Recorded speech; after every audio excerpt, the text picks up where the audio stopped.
बलिया के बैरिया ब्लॉक के गोनिया छपरा गांव का रहने वाला हूँ और बचपन गांव में ही बीता है। बाबा का जब आखिरी समय था तो उन्होंने एक बार बोला था कि हम तो रहब किनार हम ई नहीं जाना, लेकिन बबुआ हमार बड़ हाकिम बनी। तो ये उस टाइम में 9 या 10 साल का था और बचपन से ही एक था कि या तो प्रशासनिक सेवा में जाएंगे या सांसद बनेंगे। ये तैयारी तो मैंने जरूर दिल्ली से की, पर मैंने किसी कोचिंग इंस्टीट्यूट को ज्वाइन नहीं किया।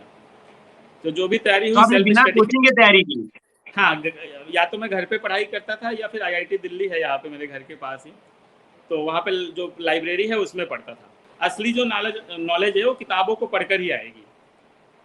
तो यही इसी सोच के साथ मैंने सोचा कि गांव में आप देखेंगे तो पढ़ने का कल्चर धीरे धीरे खत्म होता जा रहा है। पहले अगर मैं 2005 से पहले की बात करूंगा तो जब आप गांव जाएंगे तो सबके द्वार या छत के ऊपर लोग चौकी पे लालटेन जलाकर पढ़ाई करते थे। तो हमें लगता है कि हम बलियावासी जो देश के या विश्व के किसी भी कोने में हो, हम सबको मिलकर कुछ ना कुछ करना चाहिए जिससे कि हमारे जिला, हमारा गांव गौरवान्वित महसूस करे और विश्व के पटल पर जो हमारी नाम हो। जैसे हमारा नाम है, आज़ादी की लड़ाई में हमारी अग्रणी भूमिका रही, आपातकाल के दौरान हमारी अग्रणी भूमिका रही। लेकिन पूजा के डोलची एक हाथ में हमरा के दूसरा हाथ में लेके काली माँ के मंदिर चढ़ती भगवान लेखा लागस आजी। गोईठा गोबर गुड़ के भेली, चूल्हा चौका चंपा कलवाली, धनिया सरसों मेथी के फोरन, बैगन आलू के चोखा जैसन आजी। अंधकार की आवा हो या मुश्किलों का उफान उठे, विजय पताका लहराने को तुम दीप लिए चलते जाना। रस्तों में कांटे या कंकड़ चाहे पर्वत खड़ा विशाल रहे, रस्तों में कांटे या कंकड़ चाहे पर्वत खड़ा विशाल रहे, अपने मस्तक पर तुम तिलक लगा चलते जाना। तो आप सबका बहुत स्वागत है बलिया खबर की इस बातचीत में। मैं शाश्वत हूं और हमारे साथ स्क्रीन पे हैं शशांक शेखर सिंह। लगभग 2-1 साल पहले जिले में अखबारों में बड़े अक्षरों में छपा कि हमारे साथ बलिया के रहने वाले शशांक शेखर सिंह आईआरएस बने हैं 2017 में। और तो वो लगातार शशांक शेखर सिंह हमारे साथ हैं। पहले तो हम उनका बहुत स्वागत करते हैं। स्वागत शशांक जी। धन्यवाद। शशांक जी अभी गाजियाबाद में नियुक्त हैं और बलिया के रहने वाले हैं। शुरुआती पढ़ाई उन्होंने बलिया से की और उसके बाद दिल्ली रहे अभिभावकों के साथ और फिर वहां से आईआरएस बने। किसी भी तरह से ये एक बड़ी बात है किसी भी परिवार के लिए, हम सब के लिए। लेकिन इन सबसे इतर सामान्य लोगों को, बलिया के में उठने बैठने वाले लोगों को यह बातचीत इसलिए भी सुननी चाहिए कि शशांक शेखर सिंह इतने कमाल के पद पे, इतने प्रभावशाली व्यक्तित्व होने के साथ युवा हैं और जिले को लेकर कुछ अतिरिक्त सोच भी रहे हैं। बहुत सारे लोग प्रशासनिक सेवाओं में हैं, बहुत सारे लोग जिले में तमाम तरह के ऐसे पद प्रतिष्ठाओं पर हैं कि वह वापस लौटकर सोच सकते हैं और उनमें शशांक शेखर सिंह सोच रहे हैं। तो पहले तो हम आपका इसलिए भी स्वागत करते हैं कि आपने बलिया में विशेष प्रेम लगातार दिखाया है। शशांक जी से जुड़ते हैं। आवाज आ रही है आपको जी हमारी? जी बिल्कुल आ रही है। तो अब हम शशांक जी से जुड़ते हैं और बातचीत के क्रम में यही है कि पहले तो हम आपसे ये जानना चाहेंगे कि आप प्रारंभिक शिक्षा और कहाँ के आप रहने वाले हैं बलिया में मूलतः, और कैसा रहा शुरुआत का 12वीं तक का जीवन कैसा रहा? जी शाश्वत भाई, बहुत बहुत धन्यवाद मुझे बलिया खबर के साथ जोड़ने के लिए। सबसे पहले तो मैं बताना चाहूँगा कि मैं बलिया के बैरिया ब्लॉक के गोनिया छपरा गांव का रहने वाला हूँ और बचपन गांव में ही बीता है। मेरे बाबा स्वर्गीय श्री गणपति सिंह जी प्रधानाध्यापक थे और मेरी दादी का नाम था श्रीमती राधिका देवी जी। तो गांव में ही शुरुआत हुई सारी चीज़ों की। पढ़ाई की अगर बात करें तो अभी भी एक छाया चित्र मन में उठती है कि पहली बार वो बोरा जो होता है, चट्टी बोरा, जब हम लोग ये 95 के आसपास, 94-95 का दौर होगा, तो हमारे गांव में खाकी बाबा के मठिया के पास एक प्राइमरी स्कूल है। अब वो टूट के गांव में किसी और जगह बन गया है, तो पहले वो स्कूल वहाँ पे था। तो आज ही हमको पहली बार वो बोरा के साथ और कोई किताब या कॉपी होगा वो स्कूल में पहुँचाने गई। तो वहाँ पे एक मास्टर थे, मुलवी साहब बोलते थे लोग उनको। तो वो एक छाया चित्र है। पहली बार स्कूल का अगर कल्पना आता है मन में तो आज ही के साथ वो स्कूल जाने की कल्पना आती है। उसके बाद वहाँ से शुरुआत हुई। फिर एक वहीं पे स्कूल है श्याम पब्लिक स्कूल, उसमें पढ़ाई हुई 4वीं तक। उसके बाद 2 साल बॉम्बे में पढ़ाई हुई क्योंकि हमारे पिताजी जिस नौकरी में हैं वो ट्रांसफरेबल जॉब हैं। उसके बाद से 8वीं से अभी तक हम दिल्ली में पढ़ाई किए। 8वीं से 12वीं तक मानव भारती इंडिया इंटरनेशनल स्कूल है एक दिल्ली में, वहाँ से पढ़ाई किया। तो बचपन से ही गाँव आना जाना, हम बाहर भी रहे, दिल्ली भी रहे, तो साल में 2 बार तो गाँव आना जाना लगा ही रहता है, और अभी तक यह ये क्रम तो जारी है। जी, अभी आप गाँव आते जा रहे हैं, ये बड़ा क्लीशे सा सवाल होगा, लेकिन मैं ज़रूर आपसे पूछ रहा हूँ कि बिल्कुल। आईएएस बनने का या आईआरएस बनने का या सिविल सेवा में जाने का कब सोचा आपने? और दूसरा ये कि जिन छात्रों को, चूँकि आप बलिया को देख रहे हैं, जो छात्र बलिया के परिवेश के हैं, उन्होंने अगर अपनी 12वीं तक की या बैचलर्स तक की पढ़ाई बलिया में चुनी है या कर रहे हैं परिस्थितिवश, उनके लिए कितना मुश्किल या आसान? कब मैंने सोचा ये प्रशासनिक सेवा में आने के लिए, तो यह एक बात है कि आप जब से बचपन में हमारे गाँव में जो रहते हैं, हम लोग सब समान किसान परिवार के लोग हैं। तो अगर किसी की कोई समस्या आती है तो सब लोग तहसील जाते हैं या जिला अधिकारी के कार्यालय जाते हैं या एसडीएम के पास जाते हैं। तो देखा कि जो बीच में ये कड़ी है, ये कड़ी अगर हम बन जाए तो हम और लोगों के जीवन को सुधार सकते हैं। तो एक तो ये रीज़न था, दूसरा था कि मेरे बाबा का जब आखिरी समय था तो उन्होंने एक बार बोला था कि हम तो रहब किनार हम ई नहीं जाना, लेकिन बबुआ हमार बड़ हाकिम बनी। तो ये उस टाइम में 9 या 10 साल का था। तो बाबा हॉस्पिटल में थे, मैं उनको देख के रोने लगा, क्योंकि बाबा मुझे भी अंदेशा था कि बाबा शायद अब नहीं रहेंगे। तो वो दिन है कि उस दिन लगा कि उसके बाद मन में वो चीज़ रही, और बचपन से ही एक था कि या तो प्रशासनिक सेवा में जाएंगे या सांसद बनेंगे। तो पहले प्रशासनिक सेवा आ गया, तो प्रशासनिक सेवा में परीक्षा दिए, और भगवान की कृपा रही, खाकी बाबा और बलिया के संत महात्माओं की कृपा रही कि पहले अटेम्प्ट में ही सिलेक्शन हो गया। तो कैसा था वो दौर? मतलब आपने आपने तो दिल्ली में रह के तैयारी की है, तो बातचीत हम उन छात्रों से होते हुए ले चलते हैं जो तैयारी कर रहे हैं, जो हमारे जी जैसे परिवेश में हैं। उनके लिए जी क्या ज़रूरी है इस वक़्त करना? जी। तैयारी तो मैंने ज़रूर दिल्ली से की, पर मैंने किसी कोचिंग इंस्टीट्यूट को ज्वाइन नहीं किया। तो जो भी तैयारी तो हुई आपने सेल्फ बिना स्टडी। कोचिंग के तैयारी की? हाँ, या तो मैं घर पे पढ़ाई करता था या फिर आईआईटी दिल्ली है यहाँ पे मेरे घर के पास ही, तो वहाँ पे जो लाइब्रेरी है उसमें पढ़ता था। तो आईआईटी अच्छा। दिल्ली के लाइब्रेरी में पढ़ता था या घर में पढ़ता था, तो मैंने मतलब फॉर्मली कोई कोचिंग नहीं लिया। तो तो ये कहना कि अगर कोई किसी भी जगह है नहीं पढ़ सकता है, बस संसाधनों की ज़रूरत है, और एक आपको क्लियर गाइडेंस मिल जाए, या गाइडेंस के अलावा भी ये मिल जाए कि आपको करना क्या है, तो आप अपना रास्ता खुद बना सकते हैं। तो जो भी हमारे साथी हैं जो तैयारी कर रहे हैं, उनसे बस यही है कि एक बार अगर आपने ठान लिया है कि किस परीक्षा की तैयारी करनी है, तो उसमें लग जाइए। जनरली होता क्या है कि वही आदमी एसआई की भी तैयारी कर रहा होता है, वही टीईटी भी दे रहा होता है, वो यूपी पीएससी का रिव्यू ऑफिसर का भी पेपर दे रहा होता है, पीसीएस भी दे रहा होता है, और यूपीएससी भी दे रहा होता है। तो अगर आप अपने फोकस को 8 या 10 जगह फैला देंगे, तो उसकी वजह से परिणाम आने में थोड़ी दिक्कत होती है। तो मेरी एक ही ये रहेगी कि अगर आप 1 साल तैयारी करें तो 1 साल एक परीक्षा के लिए तैयारी कीजिए। ये नहीं कि हम जी। 4-5 परीक्षा साथ में दे रहे हैं, उससे क्या होगा, फोकस डाइवर्ट होता है, क्योंकि सब परीक्षाओं की जो मूलभूत ज़रूरतें हैं वो अलग-अलग हैं।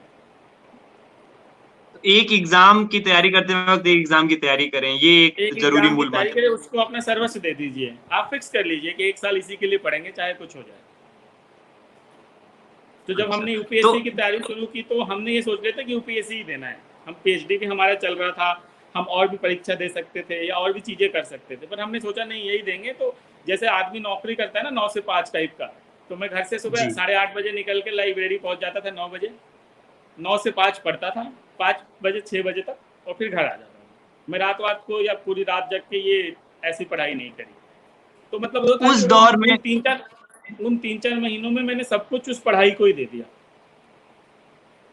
क्या रिएक्शन था उस दौर में घर वालों का? परिवार के लोग या आस-पास घर के? वाले हमारे शुरू से, मतलब हमारे घर में शिक्षा का माहौल रहा है, क्योंकि आपको पता है कि जो गांव में मास्टर, मेरे चाचा भी वहाँ मास्टर हैं, सब लोग परिवार, मेरे नाना भी प्रधानाध्यापक थे, स्वर्गीय श्री ललन सिंह सोरमरसा के हैं। तो एक पढ़ाई का जी। माहौल तो घर में था ही, तो सब लोग चाहते थे कि पढ़ जेबा तो कुछ बन जेबा, तो वही वाला माहौल था। तो पढ़ाई में सबका सहयोग था। अगर किसी घर का फ़ोन भी आ जाता था और हम बोलते थे कि हम लाइब्रेरी में बानी, तो बोलते ठीक बा पढ़ा। तो ये भी कोई माहौल। कोई जैसे आपको ये बात याद है कि दादाजी ने कहा कि बबुआ हमार हाकिम बनी। कोई एक ऐसा व्यक्ति भी है जीवन में अब तक जो लगातार आदर्श जैसा कुछ बना हुआ हो कि हाँ उस व्यक्ति को देखकर आप नहीं, हमारे बाबा ही प्रारंभिक हमारे बाबा श्री गणपति सिंह बहुत आदर्शवादी व्यक्ति थे, क्योंकि उनके पिताजी जब वो 6 साल के थे तो उनके पिताजी नहीं थे। तो जिस तरीके से उन्होंने परिवार को संभाला, आगे बढ़ाया, खुद भी नौकरी करी मास्टर की और खेती भी करी, और उन्होंने खेती करके जो घर बनाया और हमारे पिता को पढ़ाया, हमारे पिता इंजीनियर बने, हमारे तीनों चाचाओं को पढ़ाया, हमारे फूआ को पढ़ाया, और जिस तरीके से हम लोग देखते थे तो मन में बाबा का ही है कि जो हमारे हीरो हैं। तो आप इतना एफिलिएटेड महसूस कर रहे हैं अपने दादाजी से कब, मतलब जी, अभी दादाजी का सन 2000 में हमारे दादाजी इस दुनिया को छोड़कर चले गए, पर अभी भी हमें नहीं लगता कि वो चले गए हैं। फिजिकली रूप से तो तो नहीं है, लगभग पर इमोशनल रूप लगभग से जरूर 20 हमारे। 2 दशकों 20 से वो 21 आपके साल साथ नहीं। हाँ जी, 21 साल हो गए इस साल तो 7 अप्रैल को। आप 21 साल से उनकी इस बात के साथ हैं लगातार, जी मतलब आप इतना साथ हैं कि सामाजिक तौर पर जो सर्वश्रेष्ठ देना होता है, जी यूपीएससी क्वालिफाई कर लेना, आपने वो किया। आप मतलब अपने बातचीत से भी गांव के साबित हो रहे हैं कि आप गांव में ही छूटे हुए हैं।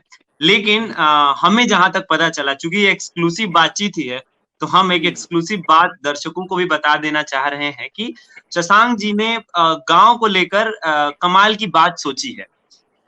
वो जिस तरह से शिक्षा को लेकर बात कर रहे हैं, अब तक उन्होंने गांव में लाइब्रेरी को लेकर कुछ सोचा है। तो अब हम चाहते हैं कि वो स्वयं बताएं कि क्या प्लानिंग है उनकी गांव में लाइब्रेरी को लेकर, और क्यों उन्हें ऐसा सोचना चाहिए, क्यों ऐसा सोच रहे हैं। जी। जी। क्या है कि मैं अगर अपने जीवन के अब तक के काल को देखूं तो सबसे बड़ा इन्फ्लुएंस, अगर मैं यूपीएससी क्वालिफाई कर पाया तो जो चीज़ सबसे बड़ी मोटिवेटर है वो लाइब्रेरी रही। क्योंकि जी। लाइब्रेरी में आप एकांत में बैठ के पढ़ाई कर सकते हैं, वहाँ संसाधन मौजूद होते हैं, किताबें मौजूद होती हैं, कोई आपको डिस्टर्ब नहीं कर पाए। तो ये जो प्राइमरी सोच थी ये सोच थी। उसके अलावा फिर आपने देखा कि अगर जो पढ़ने की आदत है ना, मोबाइल रेवोल्यूशन आने की वजह से जो रीडिंग की हैबिट है वो कम होती जा रही है। लोग अखबार भी नहीं पढ़ रहे हैं, मोबाइल पे ही चीज़ें देख लेते हैं, वीडियो देखना आसान हो गया है। तो इसीलिए जो मेन फैक्टर है कि अगर रीडिंग की हैबिट होगी, क्योंकि नॉलेज जो आप ये ऑनलाइन नॉलेज है जो वीडियो के माध्यम से, यूट्यूब के माध्यम से आप नॉलेज लेंगे, वो सुपरफिशियल नॉलेज है। असली जो नॉलेज नॉलेज है वो किताबों को पढ़कर ही आएगी।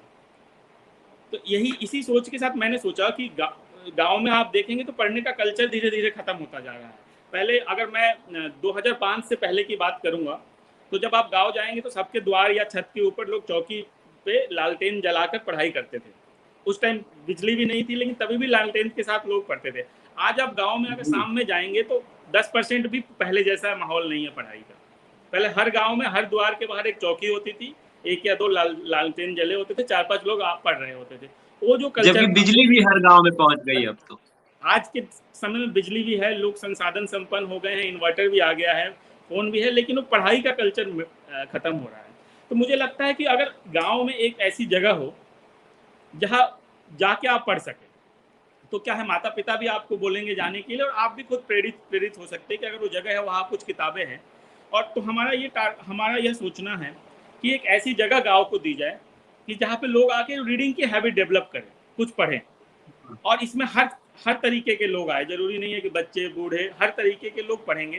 क्योंकि क्योंकि जैसे हर गाँव में शौचालय वाली जो परिकल्पना है, हर घर में शौचालय, वैसे मुझे लगता है कि हर गाँव में पुस्तकालय होना चाहिए। क्योंकि क्या बात। पुस्तकालय में असीमित संभावनाएं हैं, जो आप जैसे, यह जरूरी नहीं है कि मैं अंटार्कटिका जा पाऊँ इस जीवन में, लेकिन मैं उस किताब को पढ़कर अंटार्कटिका में कैसे हवा बहती है वो महसूस तो कर सकता हूँ। यह जरूरी नहीं है कि मैं रसिया जा पाऊँ, लेकिन उस लाइब्रेरी में बैठ के उस किताब के माध्यम से मैं ये जरूर रसिया की परिकल्पना कर सकता हूँ। शेक्सपियर क्या ने बात। जब वो कविता लिखी थी, बिथोवन ने जब वो म्यूजिक बनाया था, तो क्या सोच के बनाया था, वो किताबों के जरिए ही कर सकते हैं। तो किताब, तो लाइब्रेरी से ये फायदा होगा कि हमारे बच्चे, हमारे भाई लोग जो गांव में हैं, वो वहाँ जाके कम से कम पढ़ने के हैबिट डालेंगे। तो जो नौकरी की तैयारी कर रहा है वो नौकरी की चीज़ पढ़ सकता है, जो स्कूल में हो स्कूल की किताबें पढ़ सकता है। तो गांव में एक ऐसी जगह देनी है लोगों को जहाँ से शुरुआत हो। और उसमें से आप देखेंगे कि जैसे जैसे होगा उसमें कुछ लोग ऐसे बहुत ब्राइट भी निकल कर आएंगे। बहुत लोगों के घर में पढ़ने का माहौल नहीं है, बहुत लोगों के पास सुविधाएं नहीं हैं, किताबें नहीं हैं, तो एक मुझे लगता है कि उनके लिए मददगार साबित होगा। तो इतना बड़ा जिला है, 58 जिला पंचायत क्षेत्र हैं, लगभग 500-700 के करीब ग्राम प्रधान हैं, मतलब गाँव हैं। ये सब कुछ काफ़ी बड़ा भी साबित हो रहा है, तो प्रारंभिक दौर पे क्या करना है अभी? किस तरह से मैनेज होंगी चीज़ें? प्रारंभिक तौर पे ये सोचा गया है कि अगले 1 साल में 50 गाँव में पुस्तकालय खोला जी, जाएगा। और ये अच्छा। एक दिन ही क्रम से खोला जाएगा, एक-एक क्लस्टर के ऊपर काम करेंगे। जैसे एक क्लस्टर लिया, वहाँ के 10 गाँवों में स्टार्ट करेंगे, फिर उसके कुछ दिनों बाद दूसरे क्लस्टर को पकड़ कर फिर इसमें देखेंगे कि रिस्पॉन्स क्या आता है। और फिर मतलब टारगेट तो है कि हर जगह लाइब्रेरी होनी चाहिए, लेकिन शुरुआत करने के लिए हमने 50 गाँवों को रखा है। बिल्कुल, ये जो रिस्पॉन्स की उम्मीद है, हम भी लगातार उसी उम्मीद के इंतज़ार में हैं। जी, जी। किताबें तो मतलब कितनी ज़रूरी हैं, ये आप तब समझ पा रहे हैं जब आप देश के प्रतिष्ठित पद पर हैं, आईआरएस हैं, यूपीएससी क्वालिफाइड हैं।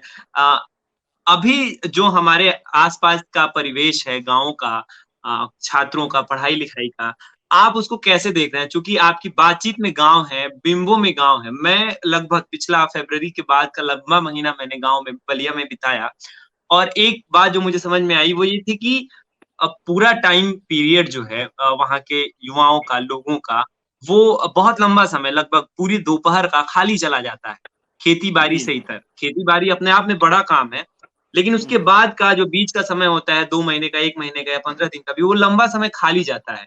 खाली तो जाता है। हाँ, तो इस तरह की बहुत सारी चीज़ें हैं जो शायद ध्यान में नहीं दी जाती हैं, जबकि 70% से अधिक आबादी गाँव में है तो भारत की। जी। आप ये इन सब चीज़ों को कैसे देख पा रहे हैं? चूँकि आप इतना कनेक्टेड फ़ील कर रहे हैं गाँव का, आपने देखा है, और आप प्रशासन के उस पद पर भी हैं जहाँ से चीज़ें सोची-समझी जाती हैं। तो ये जो खाली पन है, मतलब समय होने के बाद भी खाली रहने की बात है, इसको कैसे ठीक किया जा सकता है? ये एक सवाल है मेरा। जी, खालीपन तो देखिए हम सबके जीवन में है, लेकिन हम सब कुछ ना कुछ ढूँढ लेते हैं उस खालीपन में समय बिताने के लिए। अब हमें ये देखना है कि उस खालीपन को यूटिलाइज़ कैसे करें, उसका उपयोग कैसे करें। प्रयोग तो बहुत सारे हो सकते हैं, लेकिन उपयोग करने की ज़रूरत है। तो इसमें क्या है कि जो लोग, जैसे आप देखेंगे तो खेती का भी एक फ़िक्स सीज़न होता है, लेकिन कुछ हुँ, 2 महीने या डेढ़ 2 महीने ऐसे होते हैं जिसमें आदमी को खेत भी नहीं जाना होता है और घर पे भी कुछ काम नहीं होता है। तो उस टाइम को आदमी कैसे यूटिलाइज़ करेगा, अगर इस पर बात करें तो वो आयु वर्ग पे डिपेंड करता है कि अगर छात्र है तो उसको पढ़ना चाहिए, उसके पास तो कोई दूसरा ऑप्शन ही नहीं है। पढ़ना चाहिए या खेल-कूद या जो भी मतलब उसकी संभावनाएँ हैं, उसको एक्सप्लोर करना चाहिए अगर वो छात्र है तो। और उसके अलावा और जो लोग हैं, वो ज्ञान अर्जित करने में लगा सकते हैं और वो लोग लगाते भी हैं। मुझे लगता है कि हर गाँव में आप देखेंगे तो मतलब अगर लोग घर पे भी बैठे हैं, तो 4-5 घंटे से ज़्यादा कोई सो नहीं सकता ना। तो हाँ, हाँ। वो लोग काम कर ही रहे हैं। तो खाली समय पे भी मुझे लगता है कि अगर ये लाइब्रेरी जैसी या कोई भी गाँव में एक ऐसी चीज़ हो, जहाँ वो लोग जाकर बैठ सकें, जाकर पढ़ सकें, जाकर आपस में बात ही कर सकें, तो ये भी सही रहेगा। अब मेरे 2 बहुत छोटे से सवाल हैं, मैं जी, आपसे जी। पूछता हूँ। एक तो ये कि आपको कितनी उम्मीद है कि ये लाइब्रेरी का मॉडल बलिया में, हमारे आपके बलिया में, जहाँ जिससे आपको जी, उम्मीद है सफल होगा? और दूसरा ये कि अगर अगर गाँव का कोई व्यक्ति सुन रहा हो, तो वो जी। इन चीज़ों से कैसे कनेक्ट करे? इस 100% उम्मीद है सफल होगा, नहीं होगा तो सफल करेंगे। और क्योंकि हम आप और गाँव के लोग मिलकर ही सफल करेंगे, क्योंकि जब से ये चर्चा भी हो रही है, अभी तो कोविड आ गया बीच में, मेरे पास फ़ोन भी आते रहते हैं। अलग-अलग गाँव से भी, बलिया में अलग-अलग छात्र नेताओं के, अलग-अलग जनप्रतिनिधियों के भी और ऐसे न आम जनता के भी, कि हम खोलना चाहते हैं, हम इससे जुड़ना चाहते हैं। तो इससे पता चल रहा है कि लोग कुछ करना चाह रहे हैं, एक सही दिशा और दृष्टि मिल जाए तो वो लोग कर देंगे। तो इसीलिए मुझे तो लगता है कि ये सफलता के ऊपर हमें क्वेश्चन नहीं करना चाहिए। बलिया में असीम प्रतिभा है और बलिया के लोग करना भी जानते हैं। तो मुझे लगता है कि ज़रूर अगर शुरुआत होगी तो वो लोग इस मुहिम को आंदोलन के रूप में आगे ले जाएँगे। आप कोई बात बताना चाह रहे हो बलिया से रिलेटेड, अपने अपने समय की कोई बात हो, जो शायद सबको जाननी चाहिए? या कोई ऐसी बात जो जिले को स्पेसिफिक एड्रेस करती हुई हो? मतलब आप कहीं भी जाएँगे पूरे विश्व में बत बोल दूँ या भारत में, मैं कई देशों में गया हूँ, तो बलिया को जानते सब लोग हैं। लेकिन सब लोग एक चीज़ पूछते हैं कि इस विकास की दौर में बलिया इतना पीछे कैसे छूट गया? एक ही उत्तर प्रदेश में नोएडा या गाज़ियाबाद जैसे शहर विकास के दौर में आगे बढ़ गए और उसी उत्तर प्रदेश का बलिया पीछे कैसे छूट गया? तो हमें लगता है कि हम बलियावासी जो देश के या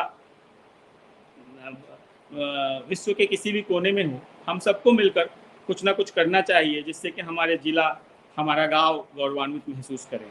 और विश्व के पटल पर जो हमारी नाम हो, जैसे हमारा नाम है, आज़ादी की लड़ाई में हमारी अग्रणी भूमिका रही, आपातकाल के दौरान हमारी अग्रणी भूमिका रही, वैसे ही विकास के दौर में, शिक्षा के उसमें भी हमारी अग्रणी भूमिका रहनी चाहिए, यह एक सोच है। आवाज़ आ रही जी। थी मेरी बीच में? हाँ, आपकी आवाज़ आ रही थी, मेरा कनेक्शन कट गया था बीच में।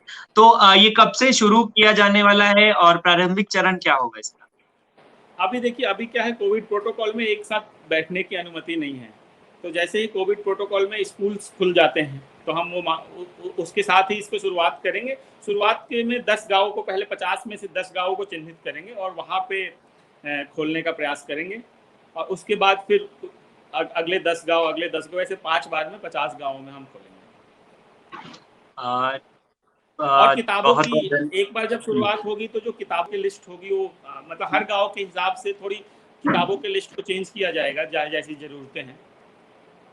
और ये अच्छा, सोचा गया गाँव है कि की पढ़ने वाली जी, जी। ऑडियंस के हिसाब से किताबों का आपने वो चयन पढ़ने करने की। वाली ऑडियंस के हिसाब से, और लोकल एक तो फिक्स्ड रहेगा ही कि ये किताबें तो अच्छा, रहेंगी। उसके अलावा कुछ किताबें ऐसी होंगी जो पढ़ने वाले जो छात्र हैं या उस गांव के लोग हैं, उनसे राय लेकर की जाएगी, क्योंकि यह मुहिम आप या मैं या कोई एक इंसान तो चला नहीं सकता है, तो ये गांव के लोगों को बिल्कुल। चलाना है।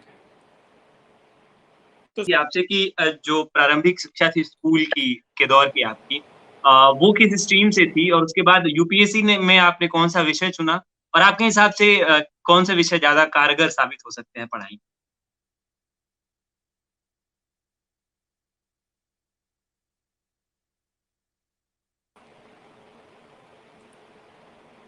नेटवर्क चला गया था बीच में, अब आया। हाँ, अब आप बताएँ।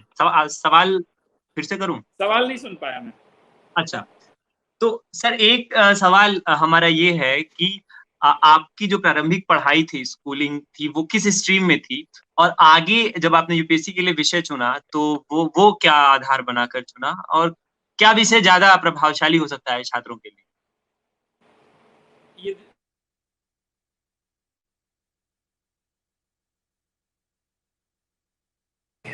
जी। शुरू करूं? हाँ, आ रही है आपकी आवाज़, चलिए। 10वीं तक तो सबका सेम सिलेबस होता है और सारी चीज़ें एक जैसी होती है। 11वीं-12वीं में मैं साइंस से था, फिजिक्स, केमिस्ट्री, मैथ्स। और उसके बाद मैंने जो अपनी बीटेक करी वो सिविल इंजीनियरिंग में करी। फिर मैंने अपनी एमटेक जो है इन्वायरमेंटल इंजीनियरिंग में करी, पर्यावरण अभियांत्रिकी में, और दिल्ली प्रौद्योगिकी विश्वविद्यालय से। उसके बाद यूपीएससी के अगर सब्जेक्ट की बात करें, तो यूपीएससी में मेरा ऑप्शनल सोशियोलॉजी था, समाजशास्त्र जिसे कहते हैं। सोशियोलॉजी इसलिए भी था, उसके 2-3 कारण हैं। सोशियोलॉजी का एक तो मैं प्रतिभागियों के लिए बताना चाहूँगा कि बहुत ही छोटा सिलेबस होता है, और जो भी सोशियोलॉजी के टॉपिक्स हैं वो आपके परिवार, आपके समाज, आपके देश से रिलेटेड होते हैं, तो उसकी ज़्यादातर चीज़ें आपको पहले से पता होती हैं, या अगर चीज़ें नहीं भी पता होती तो उदाहरण आपको पता होते हैं, तो आप चीज़ों से रिलेट कर सकते हैं। और सोशियोलॉजी एक ऐसा सब्जेक्ट है कि जो आपको मिट्टी की खुशबू देता है, तो इसीलिए मुझे सोशियोलॉजी मैंने पढ़कर देखा तो मुझे इंटरेस्ट आया, तो मैंने अपने सिविल इंजीनियरिंग को छोड़कर यूपीएससी के लिए सोशियोलॉजी का सब्जेक्ट लिया। अच्छा। जी। और सोशियोलॉजी इतना कमाल का विषय है, आप गाँव से लगातार मतलब मेरे पास तो आपके वो दादाजी की बात छूट गई है कि बबुआ हाकिम बनी है। तो जी। इतना लगातार आप गाँव से कनेक्टेड हैं। आप आर्सेनिक की समस्या पर पीएचडी भी कर रहे हैं दिल्ली जी। प्रौद्योगिकी जी। विश्वविद्यालय से। और जी। कमाल की बात ये है कि देश के 2 बड़े संस्थानों के प्रोफ़ेसर्स आपके गाइड हैं, जेएनयू के और टीटीयू के स्वयं। तो वो काम आपके पीएचडी का जो काम है, वो किस तरह का है, वो हमें बताएँ अगर?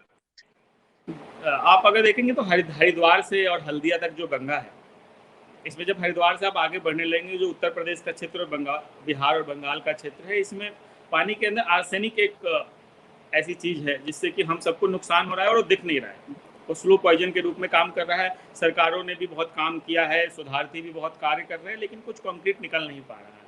तो इस पे भी मैं भी अपना एक रिसर्च कर रहा हूँ पीएचडी के माध्यम से, जिसमें कि इस समस्या को सुलझाने के लिए अगर कुछ निष्कर्ष निकल पाता है तो मुझे लगता है कि यह हम सबके लिए और यह देश के लिए और हमारे लोगों के लिए अच्छा होगा। तो जो मेरा मेनली में जो हमारे ईस्टर्न इंडिया में गैंगेटिक बेल्ट है, उसके पानी के ग्राउंड वाटर के अंदर जो आर्सेनिक की समस्या है, यह मेरे पीएचडी का टॉपिक है और इस पर काफ़ी काम भी कर रहा हूँ, इस पर रिसर्च पेपर भी दिए हैं।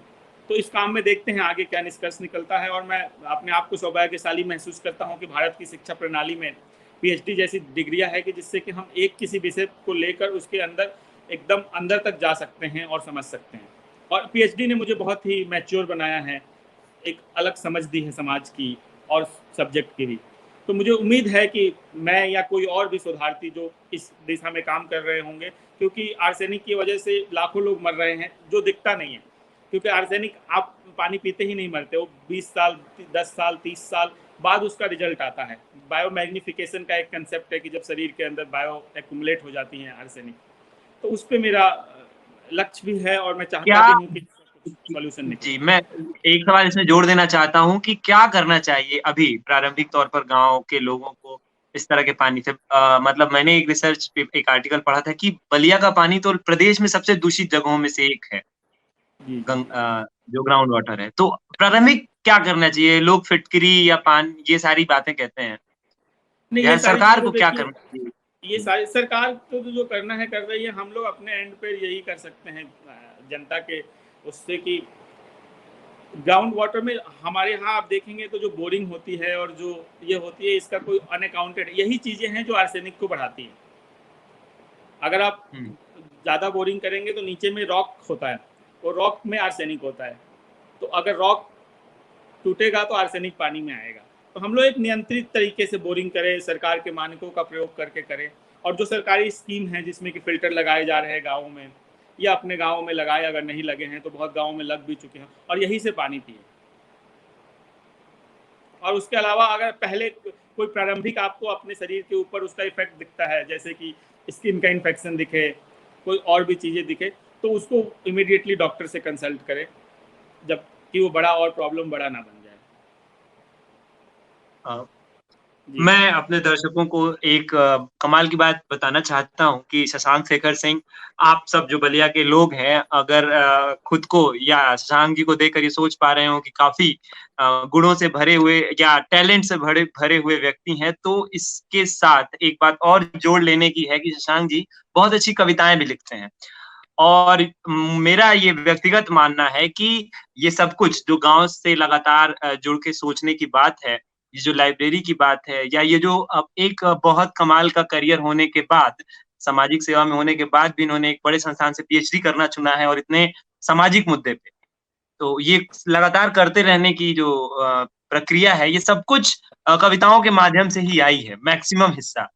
अ, तो मैं चाहता हूँ कि आप पहले ये बताएँ कविताओं की जर्नी, कविताओं के लिए कैसा रहा है आपका अब तक का जीवन?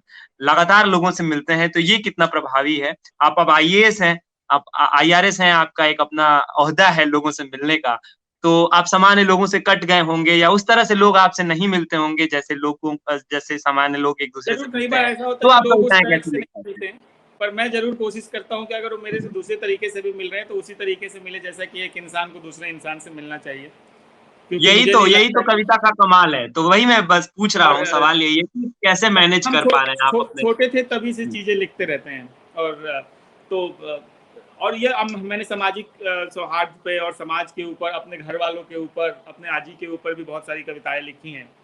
और कविता एक ऐसी चीज़ है कि जो आपके जीवन में, जो आपने बोला ना खाली समय, साहित्य हाँ, या कविता ऐसी चीज़ है कि जो ऐसे खाली समय में आपका साथी बन सकता है। आप कभी अकेले हो, कभी परेशानी में हो, तो 2 कविता की ऐसी लाइनें आप पढ़ लीजिए जिससे कि आपको बहुत ही, जैसे मैंने एक लाइन लिखी है कि आकाश भी मस्तक नीचे कर उद्घोष हमारा गाएगा। तो कभी भी जब लो पॉइंट या कुछ ऐसा लगता है तो चीज़ें आदमी मन में दोहरा लेता है, तो आप एक हमें प्रेरणा मिल जाती है। आप हमें अपनी 2 कविताएँ सुनाइए। एक जो जी। आपने अभी सुनाई और एक जो आपने अपनी दादी पर लिखी है। ठीक बा। ये भोजपुरी, ये हिंदी में भी लिखी है, भोजपुरी में भी लिखी है, पर हमनी के भाषा भोजपुरी है तो हम सोचते नहीं भोजपुरी वाला एकदम कविता रवाँ सुनाई। भोजपुरी में सुनाई तो और कनेक्ट करी। देखिए, पूजा के डोलची एक हाथ में, पूजा के डोलची एक हाथ में, हमरा के दूसरा हाथ में लेके काली माँ के मंदिर चढ़ती, भगवान लेखा लागस आजी। गोईठा गोबर गुड़ के भेली, चूल्हा चौका चंपा कलवाली, धनिया सरसों मेथी के फोरन, बैगन आलू के चोखा जैसन आजी। गंगा सरयू में लेके डुबकी, सब केहू के खैर मनावे वाली, हल्दी के उबटन जैसन पावन, बबुआ के छोड़ गई लिया जी। हमरा खातिर सबसे लड़े वाली, केहू से ना डरे वाली, चावल दाल भुजिया अचार आलू के पकौड़ी आजी। दही के शरबत जैसन शीतल, अमावट लेखा मीठा आजी, और छोट छोट बात में खुश होके वाली लचदाना जैसन आजी। आवाज आ रही है मेरी? हाँ हाँ, आ रही है, मैं सुन रहा हूँ। बहुत बहुत कमाल कविता है, सुना जारी आपने? रखिए। मुझे लगा आपका हाँ, नेटवर्क अरे चला सुन गया। रहा हूँ।